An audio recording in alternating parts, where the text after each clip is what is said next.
Before you get started, make sure the grill is plugged in and connected to Wi-Fi or Bluetooth with the Weber Connect app. Note that for safety reasons, you must ignite at the grill with the lid open using the touchscreen. You can't use your phone to start it. When you're ready to cook, tap preheat on the touchscreen, then push the knob to confirm. The LED lights on the burner control buttons will illuminate as the burners are lit, and the grill temperature will be taken up to 500 degrees Fahrenheit to preheat. Then you can clean your grill and get ready to cook. Now it's time to select your preferred cooking temperature and method. Note that you can do most of this from your phone using the Weber Connect app, but in this video, we'll be showing you on the grill touchscreen. You'll need to go here to the Mode Selector tile. Tap to navigate to the menu of cooking options. You'll find on the left side of the touchscreen: Direct, Indirect, Infrared Broiler, and Manual. Direct heat is a cooking method where your food is placed directly over the flame. In direct mode, all 5 burners will be lit, giving you temperature options from 230 to 345 degrees Celsius. Tap Direct to get started. Then, turn the knob to select the temperature in increments of 5 degrees. Or, tap the keypad icon to enter an exact temperature. To confirm your desired temperature, tap the red button. Notice how a temperature label will appear, like medium or medium high. This is helpful if your recipe calls for a heat level instead of a specific temperature. Now let's talk about indirect mode. Indirect heat is a cooking method where you place your food above an unlit section of the grill. The lit burners around it provide the cooking heat. In indirect mode, the temperature options range from 275 to 495 degrees Fahrenheit. The grill burners ignite automatically based on your temperature selection. To get started, tap Indirect. Turn the knob to select the temperature in increments of 5 degrees, or tap the keypad icon to enter an exact temperature. Watch as the highlighted area changes to show you where to place your food on the grill. To confirm your desired temperature, tap the red button.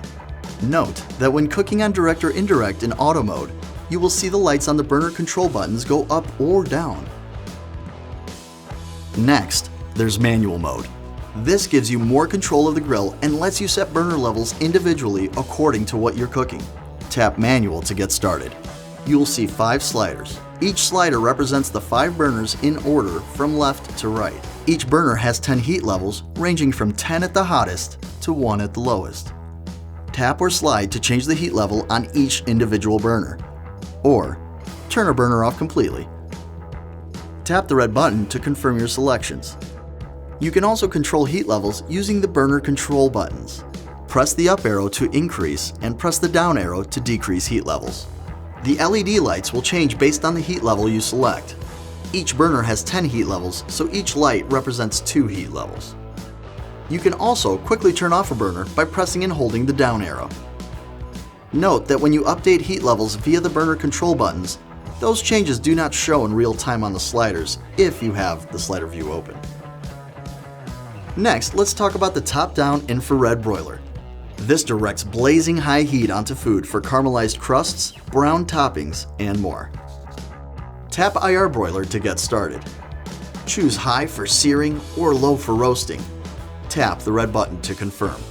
You can also use the round control button on the front of the grill to turn on the infrared broiler. Tap once to turn it on high and twice to turn it on low. Note, if you are cooking on direct or indirect in auto mode, you'll see a pop-up to let you know that you're exiting auto mode to be able to ignite the broiler.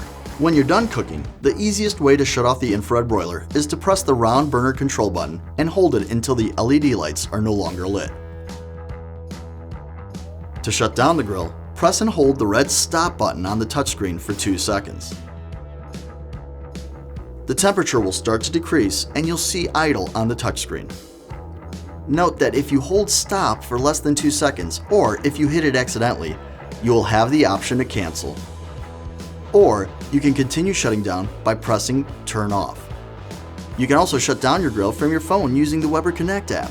For more information, check out our other videos in this how-to series. Visit Weber.com or contact Consumer Care.